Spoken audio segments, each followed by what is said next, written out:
السلام عليكم شباب. اليوم جبنا لكم شرح طريقة دعم النرجيلة العراقية الخشب. طبعا نزلت قبل أشهر، قبل فترة نزلت النرجيلة العراقية الحديد اللي هي البابلي، وهسه جينا الخشب. طبعا الخشب سهلة وما يحتاج تركيب، وأفضلها أحسن من البابلي والحديد، لأن الحديد بس بالشتاء أو بس بالصيف، يعني فترات. بس البابلي بالصيف افضل لان تكون باردة، لان هي حديد. بس الزنجر يعني ما تطول سنة، وهاي صار النرجيلة صار عندي سنين ولحد الان ما مزجرة، بس الشيء شكل فترة. طبعا الشيشة ويا البكار ما ينفتح، راح تلاقيه ينتيب، وهاي راح يصير هنا شلون اللاستيكة ما يطلع، يعني يبقى. طبعا المي ماكو احد ما يعرفه لهنا، والحدا بالحد، واذا اكثر ترى يقوم يصعد ماي، واذا اقل يصير نفسها خفيف كلش. المهم القمشي ماكو واحد ما يعرف له. طبعا هذا القمشي مالتي محور،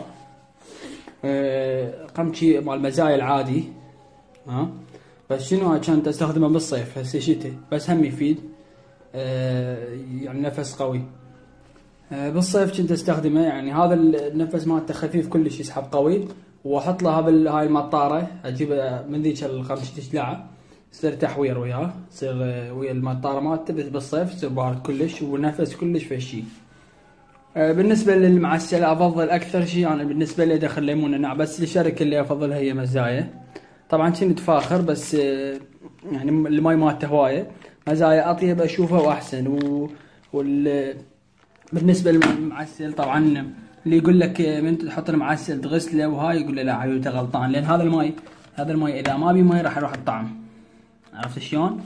اي معسل، بس المهم يكون الاكثريه مزايا لان بي ماي قليل، فيكون طيب وخفيف، خفيف كلش. هسه انت لا الفاخر اذا تشوفه كلش قوي، المزايا خفيف يكون. طبعا الفحم ماكو احسن من هذا الفحم، واتحداك اذا تقول لي اكو احسن من عندك. كوكا اسيا، روح جيب اكثر اي فحم تريد تجيبه جوا، ماكو احسن من هذا. كوكا اسيا طبعا ما اعرف شنو صناعته، اندلسي، وهذا يمكن عمان، الاردن اردني المعسل. طبعا هو ذني احسن اثنين. طبعا انا ما استخدم اوبرا، استخدم هذا اللي يستخدموها بالقهاوي، المزرافه. ما استخدم سيليفون، اي سيليفون عادي ويكون خفيف احسن من الخشن. طبعا هذا الفنجان، هنا الفنجان طبعا انت فنجانك ما راح يكون هيجي، اذا مشتري نرجيله جديده او صار عندك شهر او شهرين ما راح يكون عندك هيجي. الفنجان راح يكون عندك ابيض شلون هيجي من هنا. طبعا هذا الفنجان مالتي تقريبا صار له شهرين او 3. مو عمود يعني تشوفه منه مكسور او شيء، او صاير اسود، يعني هو راح يشتري زين احسن. لا بالعكس، هو القديم يصير احسن، لان مسحوق بيه هواي كله ليمون، يعني مو تجيب اي فنجان وتظل تسحق بيه. هذا الفنجان يعني طعم بيه كلش طيب، مو مثل اي فنجان عادي. هسه شلون تحط المعسل، وهاي اهم طريقة. طبعا شوف، اول ما تاخذ المعسل، حتى لو اخذت شوي هنا، شوف لا تغسل بالماء ولا شيء، مجرد شو تسوي باوع بايدك هيك، يعني تفتحها. عرفت شلون تفتحها؟ طبعا اكو ناس ما يعرفون هاي الطريقة، يعني اكو ناس قبل تجيبه ويحطه. يا حبيبي غلطان انت.